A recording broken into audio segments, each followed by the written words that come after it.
Nagbadali siyang bumalik sa pagkakahiga sa kama. Nagtalokbong ng kumot na marinig ang ingay sa bandang pinto. Pumikit siya at nagtulog-tulugan na makarinig ng yabag papalapit sa kinahigaan niya. Halos tumambol ang dibdib niya sa sobrang kaba. Kailangan niya makalabas sa pinto dahil yun lang ang daanan palabas. Pero paano siya makakalabas kung halos hindi niya maigalaw ang katawan dahil sa takot? Lumundo ang kama. Alam niya si Zoren ang taong umupo sa tabi niya. Sino pa ba? Ito lang naman ang nagdala sa kanya sa lugar na ito. I know you're awake, Denise. Let's talk. I have an offer to you. Hindi siya sumagot, nanatiling nakahiga.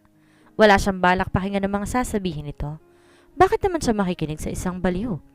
Napaupo siya nang alisin ni Zoren ang kumot sa katawan niya at tinawakan siya sa hita. Mahinang natawa si Zoren. Bumangon ka rin. Sinamaan niya to ng tingin pero ang baliw, lalo lang natawa. Huwag mo naman akong tingnan ng ganyan, Denise. Nasasaktan ako. Hinimas pa nito ang tapat ng puso na para bang nasaktan sa ginawa niya. Baliw talaga. Wag na wag mo akong hahawakan. Madiing wika niya. Kung di lang siya pumalpak sa pagbaril dito, wala siya sa lugar na ito ngayon. Hindi niya maiwasang sisihin ang sarili. Kung di dahil sa kanya, baka naligtas pa niya si Rob. Kung di sana siya pumalpak, baka nasa impyerno na ang lalaking nasa harapan niya ngayon. Pero wala nang magagawa ang palinisin niya sa sarili. Nang lumapit si Zoren sa kanya, ay umatras siya. Pasimpleng sumulyap siya sa pintuan dahil gusto niyang gawin ang balak niyang pagtakas. Hindi siya pa pwede magtagal sa lugar na ito, lalo pat kasama niyang baliw na si Zoren. Bakit bawal kitang hawakan, Denise? Tanong ni Zoren. Hindi siya sumagot. Na makakuha ng tiyempo ay nagmamadali siyang tumakbo sa pinto. Nakaramdam siya ng saya nang marating niya iyon. Pero ang sayang naramdaman niya ay agad na naglaho dahil may malamig na bagay dumikit sa gilid ng pisngi niya. May tauhan pala si Zoren sa gilid ng pinto at ngayon nakatutok sa kanya ang baril nito. Nagsimulang tumulong luha sa mga mata niya. Kumalat sa paligid ang malakas sa pagtawa ni Zoren. Hindi niya magawang gumalaw sa kinatatayuan dahil pakiramdam niya ng lamig ang buo niyang katawan sa takot. Yumakap si Zoren mula sa likoran niya. San ka pupunta? Hindi pa nga tayo nakakapag-usap, Denise. Bitiwan mo ko. Sinabi ko naman sa'yo, di ba, wag mo akong hahawakan? Agad tinulak niya ito palayo sa kanya. Pero muli siyang natigil sa paggalaw. Nang tutukan naman siya ng tauhan ng lalaki ni Zoren sa ulo ng baril. Iwan niyo muna kami ng mahal ko. Utos si Zoren sa mga ito. Mahal ko? Ang sarap sampalin ng baliw na to. Mahal daw, pero nagagawa sa kanyang ganitong bagay. Nakahinga siya na maluwag nang inalis na ang pagkakatutok sa ulo niya ng baril at nagsialis na nga ang mga ito. Hinatak ni Zoren ang braso niya at itinulak siya sa kama. Nagsimula siya magpanik nang makita na sinara ni Zoren ang pinto. Nakaramdam siya ng takot na makita nang galit na nakatingin ito sa kanya. Na para ba may nagawa siyang hindi dito nagustuhan. Naririndi na ako sa kakasabi mo na huwag kitang hahawakan. Humakbang pa si Zoren palapit sa kanya, kaya't siya naman ang umatras. Huwag kang lalapit sa akin. Kung kanina may tapang pa siya kahit kaunti, ngayon ay wala na at tinangay na iyon ng hangin. Tila demonyo na nasa harapan niya ay nahanda siyang saktan o patayin anumang oras. Agad nang hinawakan niya ang tiyan. Ngayon pa lang natatakot na siya para sa kanila ng anak niya. Napaigik siya sa sakit nang hawakan ni Zoren balikat niya ng madiin. Hindi ikaw ang magpapa siya sa ganyang bagay, Denise. Hahawakan kita kahit kailan ko gusto. Hahalikan kita kahit sang parte pa ng katawan mo kung kailan ko nanaisin. Dahil sa akin ka lang. Naiintindihan mo ba ako? Nanilisik ang mga mata ni Zoren habang nakatingin sa kanya. Nasasaktan ako.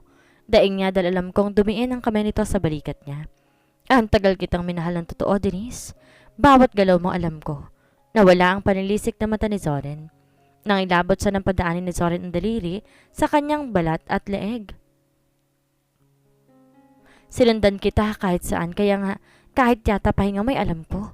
Tapos ngayong hawak na kita, sasabihin mo sa akin na huwag kitang hahawakan? Sumili ang nakakalokong ngisi sa labi nito. Sa tingin mo ba, hawak lang ang gagawin ko sa'yo, Denise? Nanlaki ang mata niya na ipasok ni Zoren ng kamay sa suot niyang bestida. Saka hinimas itong hita niya. Wag, maawa ka. Umiiyak na sambit niya. Nawala ang nakakalokong ngisi sa labi nito. Denise, nakalimutan mo na ba? Di ba dapat gagawin natin to noon? Tapos ngayon aayaw ka? Mas lalo siyang naiyak nang umakyat ang kamay nito sa panty niya. Zoren, itigil mo na to, please. Buntis ako at alam mo yan. Kaya't sana hayaan mo na ako. Tumahimik ka. Galit na sigaw ni Zoren. Halos maputol ang hininga niya nang sakalin siya nito. Pilit inaalas niya ang kamay nito sa leeg niya pero hindi niya nagawa. Pakiramdam niya anumang oras maubusan na siya ng hangin at tuluyan ng mamamatay. Ang anak ko! Sigaw ng bahagi ng utak niya. Dito na ba magtatapos ang buhay niya? Sa kamay ng baliw na ito? Ang malas na naman. Hindi na siya pinalagahan ng pamilya niya. Tapos ang lalaking mahal niya ay nagkaanak sa iba. Tapos ngayon mamamatay pa siya sa kamay ng baliw na ito? Isinumpa pang buhay niya. Napahigit siya ng hininga nang bitawan siya ni Zoren. Habang ang hiningang gumapang siya palayo rito. Pero hinila nito ang isa niyang paa. Wag mo kong kasing galitin, Denise. Dumaganto sa ibabaw niya. Wag mo na ulit babanggitin ang tungkol sa pagbubuntis mo. Nagiinit ang ulo ko dahil hindi akong ama niyan. Tanging pag-iyak na lamang ang nagawa niya. Bumaba ang labi ni Zoren. Sinakop ang labi niya. Hinalikan siya nito ng matagal pero wala siya nagawa. Habol pa niya ang paghinga dahil sa pagkakasakal nito sa kanya. Ipinasok pa nito ang dila sa loob ng bibig niya habang nakapisil ang kamay nito sa mukha niya. Nakangising humiwalay si Zoren sa kanya. I want to make love to you, Denise, but this is not the right time.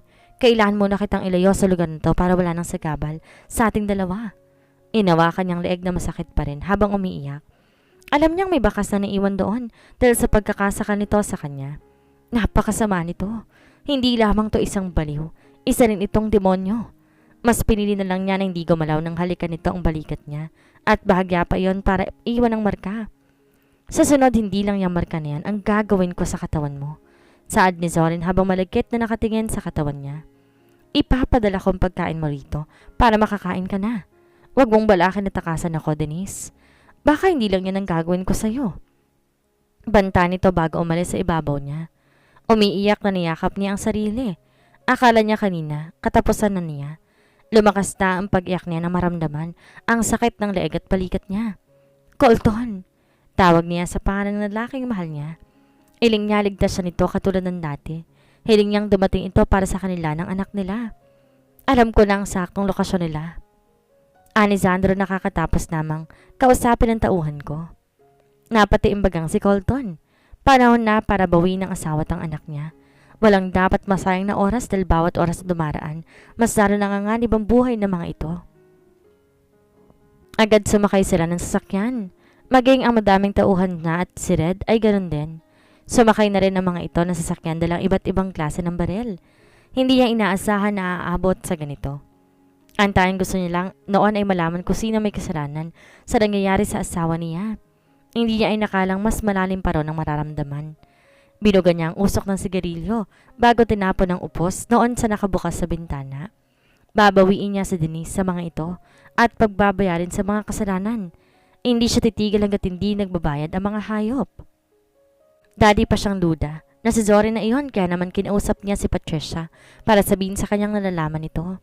At tama nga siya dahil matagal na pala tong stalker ng asawa niya. Nalaman niya na si Zoren ang dahilan kung bakit bigla na lang siyang hinalikan noon ni Patricia. Gusto ni Zoren na makita iyon ng asawa niya at magalit sa kanya. Utos pa rin ni Zoren na agad sinunod ni Patricia dahil ang totoong mahal ni Patricia ay si Zoren. Ginamit ni Zoren ang pagkakagusto ni Patricia rito para sumunod ito sa kanya.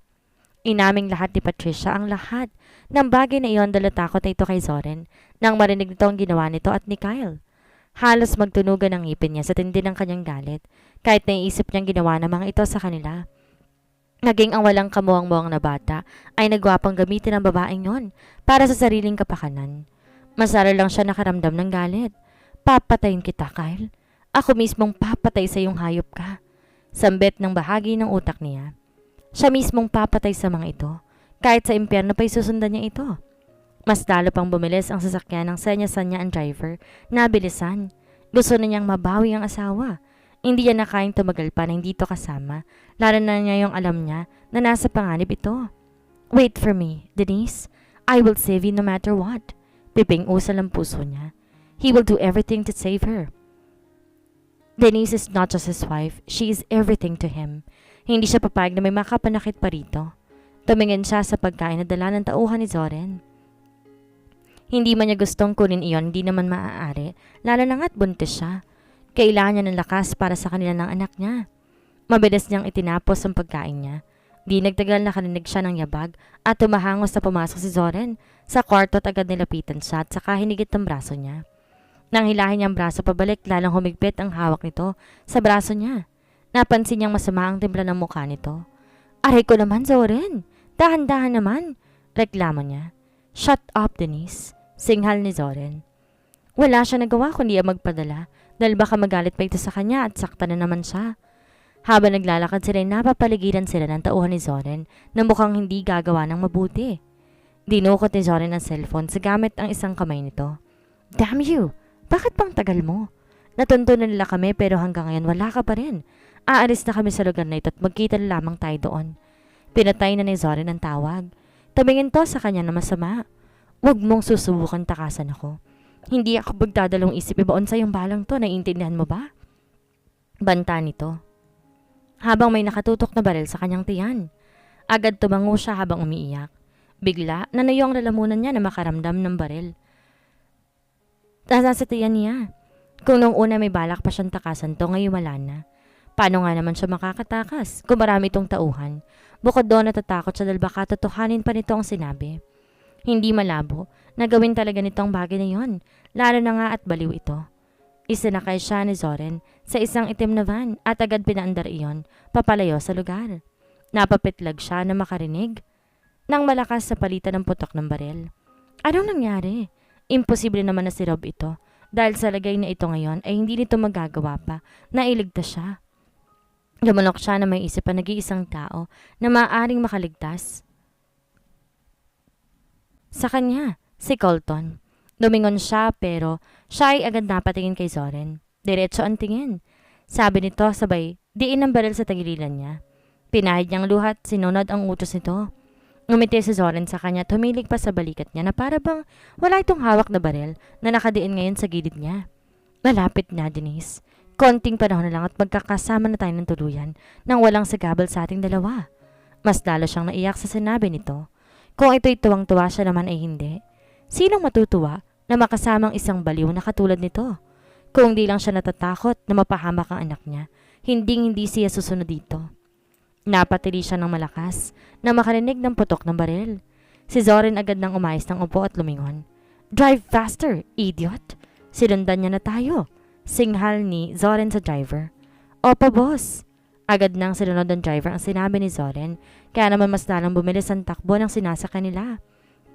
Hindi niya maiwasang mapatili dahil sa takot, dahil baka pati siya'y tamaan ng bala. Malakas ang mura ni Zoren na nakapamewang-mewang at gumewang pantakbo ng sasakyan. Kinain ng takot ang sistema niya. Naalala niya ang aksidenteng nangyari sa kanya na muntik na niyang ikamatay noon. Malakas na tili ang kumawala sa labi niya na akala niya isasalpok sila sa isang kotse. Mabuti na lang huminto ang sinasakyan nila, isang dangkal na lang ang pagitan. Nganig ang labing napahawak siya sa dibdib. Hinaplos niya ang tiyan. Ligtas sila ng anak niya. Nagulat siya nang hilain siya palabas sa sasakyan ni Zoren. Wala siya nagawa kundi ang pagpapadala dahil sa baril na nakatutok ngayon sa kanya. Akala niya ligtas na sila pero hindi pa pala. Dahil si Zoren nakatayo sa likuran niya habang nakatutok ang baril nito sa kanyang ulo. Go on and shoot me. Tingnan natin kung makukuha mo ng boy sa akin ng babaeng to. Wag! Takot na sambit niya na mas idiin ni Zoren ang baril sa ulo niya. Colton! Nabuhayin siya ng loob na makita si Colton na nakatayo habang may hawak ng baril at nakatutok sa pesto nila. Sabi na nga ba't darating to para iligtas siya? Katulad ng dati, narito ito sa kanya. Damn you bastard! Give me back my wife before I kill you! Tila naubusan ng pasensya si Colton. Namamawis din to dahil sa takot na mapahamak ang asawa. Wife? Anal na kayo? Gago? Kaya she's free now. Stop acting like you care about her. Bakit di mo na lang ituloy ang kasal mo kay Kyle? Inimas ng kamay ni Zoren ng kanyang tiyan. Hindi mo naman siguro gusto na pareho silang mapahamak. Hindi ba nabaril at nakatutok sa peso nila? Sabi na nga ba't darating to para iligtas siya? Katulad ng dati, narito ito sa kanya. Damn you bastard! Give me back my wife before I kill you. Tila naubusan ng pasensya si Colton. Namamawis din to dahil sa takot na mapahamak ang asawa. Wife? Anal na kayo, gago. Kaya she's free now. Stop acting like you care about her. Bakit di mo na lang ituloy ang kasal mo kay Kyle? Inimas ng kamay ni Zoren ang kanyang tiyan. Hindi mo naman siguro gusto na pareho silang mapapahamak. Hindi, nanigas ang katawan niya sa sinabi ni Zoren. Balak pa nitong idamay ang nasa sinapupunan niya. Nang tumingin siya kay Colton, nakita niya kung paano ito naparinok ng marahas. Namamawis din ang noon nito. Base sa reaksyon nito ay alam nito ang kalagayan niya. Tama ang hinala niya. May alam ito tungkol sa kalagayan niya. Let's go, Colton. Pinapangako ko sa iyo hindi masasaktan si Denise at ang bata. Dagdag pa ni Zoren. Gusto niyang sabihin na huwag pumayag sa gusto ni Zoren. Hindi niya magawa dahil baka mapahamak pang anak nila. Hindi rin niya kayang sabihin na hiyaan na sila dahil natatakot siya na naiwan sa kamay ni Zoren. Hindi na nga siya makapag-isip ng maayos. Ano pang hinihintay mo? Fuck! Napahiyaw si Zoren ng malakas nang may bumaril dito at madaplesan to sa balikat. Nabitawan siya ni Zoren kaya't sinamantala niya iyon para tumakbo papalapit kay Colton pero isang malakas sa putok ang narinig niya. Nanlaki ang mata niya na makitang kararating lang ng sasakyan at maraming kalalakihan na bumaba roon at nagpaulan ng bala sa kinaroroonan nila. Sa takot na baka tamaan siya, lumihis siya ng takbo habang hawak ang tiyan. Hindi niya hahayaan na tamaan ang tiyan niya. Nang lumingon siya ay nakita niya ang pakikipagpalitan ng putok ng kampo ni Colton. Hinanap ng mata niya si Colton pero hindi niya ito nakita. Binalik niya ang mata sa daan at agad na tinakbo ang kagubatan. Mabuti tinamaan ni Sandro si Zoren sa balikat kaya't nabitawan nito si Denise. Agad sinundan ni Colton si Denise na makita niyang pagtakbo nito sa kagubatan. Nagsisimula ng kumalat ang dilim kaya naman kailangan niyang maabutan ng asawa. Hindi maaaring unahan na naman siya ni Zoren. Shit! Malakas na mura niya nang wala siyang ibang makita kundi ang mga puno at matataas na talahib. Damn! Hindi niya alam kung paano natunugan ng mga ito ang pagdating nila. Malakas na napamura siya nang di niya nakita si Denise. He need to find her as soon as possible. Damn him! Palagi na lang siyang nahuhuli. Wala siyang silbi. Hindi man lang niya magawang iligtas ito. Denise! Malakas. Natawag niya sa pangalan ng asawa niya. Fuck! Napasabulot siya sa buhok nang wala siyang narinig na sagot. Gustong gusto niyang marinig ang boses si Denise at mayakap ito. Pero mukhang hindi umaayon sa kanyang pagkakataon dahil hanggang ngayon ang dami pa ring hadlang sa kanila. Muli siyang tumakbo para hanapin si Denise. Wala siyang dapat sayangin na oras. Kailangan niyang matagpuan si Denise dahil marami siyang gustong ipaliwanag dito. Marami siyang gustong sabihin dito. Marami siyang gustong ipagtapat dito. Oh God, please let me save my wife. Ani niya sa isip. Tumakbo siya kahit masakit ng katawan niya dahil sa mga sanga at talahib na tumatama sa balat niya. Natatakot siya dahil puro puno at talahib ang nakikita niya sa paligid. Pero mas nanaisin niya na ito. Kesa naman, bala ng baril ang tatama sa kanya. Hindi siya tumigil sa pagtakbo dahil rinig pa niyang palitan ng putok. Nang di na kayanin ng binti niya ay tumigil siya at sumandal sa isang malaking puno. Tila bibigay na ang katawan niya sa pagod. Hingal na hingal siya at nauuhaw na rin siya. Sana iligtas si Colton. Yun ang pipingdasal ng puso niya. Naitakip niyang kamay sa labi na makarinig ng yabag papalapit. Bumilis ang pagkabog ng dibdib niya sa takot dahil maaaring isa ito sa mga tauhan ni Zoren. Akala niya hindi siya masusundan nito dahil abala na mga ito sa pagpapalitan ng putok. Pero mali siya dahil may nakasunod pala sa kanya. Bakit kasi may dumating pang sasakyan kanina? Makakaalis sana siya sa poder ni Zoren. Kung hindi yan dumating. Nanginginig ang katawan niya at halos pigilan niya ang paghinga sa takot na marinig siya. Mabutit may kadilim na ngayon kaya may pag-asa na hindi siya mapapansin. Mas naidiin niya ang kamay sa bibig na marinig ang papalapit na sa peso niyang yabag. Dinig niya ang pagkabari ng tuyong sanga. Please Lord, save me. Pipeng dasal niya habang nanginginig sa takot. Denise! Umawang ang labi niya at simulang manubig ang kanyang mga mata nang marinig ang boses ni Colton. Si Colton na nakasunod sa kanya at hindi ang tauhan ni Colton. Puro ng pag-asang dahan-dahan siyang tumayo. Nang buksan niyang labi para magsalita ay may kamay na tumakip sa kanyang bibig. Nanlaki ang mata niya nang maramdaman ang malamig na bagay na nakadikit sa kanyang leeg. Si Zoren! Nanubig ang mata niya sa sobrang takot. Hindi niya magawang magsalita dahil sa takot na baka iputok nito ang baril. Nakasandal siya sa puno habang nakatutok sa leeg niya ang baril ni Zoren at ang isa pang kamay nito ay nakatakip naman sa kanyang bibig. Alam niya na si Zoren ang nasa harap niya kahit na madilim. Sino pa nga bang gagawa nito sa kanya ngayon bukod kay Zoren? Hindi niya alam kung gaano katagal silang nasa ganong posisyon. Basta't ang alam niya lang halos mapugtong hininga niya. Sa takot na baka makalabit ni Zorin ang gatilo ng baril at tuluyan siyang mamatay. May tama na to sa balikat pero nagawa pa rin siyang sundan dito sa gubat. Totoo nga ang sabi-sabing matagal mamatay ang masasamang damo. Alam niyang masama pero nahiling niyang sana tinamaan na ito sa ulo ng bala. Alam niyang masama pero yun ang tumatakbo ngayon sa isipan niya. Sana'y namatay na lamang ito. Shocks! Hindi siya makapaniwala na nag-iisip siya ng ganong bagay ngayon. Humiling siya ng kamatay ng iba, pero masisisi ba siya? Ngayon sigurado na siya sa isang bagay. Nasa kamay na naman siya ng lalaking baliw na kinatatakutan niya at malakas ang kutob niya na may gagawin tong di maganda sa kanya dahil hindi niya nasunod ang banta nito na wag siyang magbalak na tumakas. Nanlabo ang mata niya na may bagay na tinakip sa ilong niya. Si Zoren. Colton! Tawag ng utak niya sa pangalan ng lalaking mahal niya bago ito tuluyang kainin ng dilim.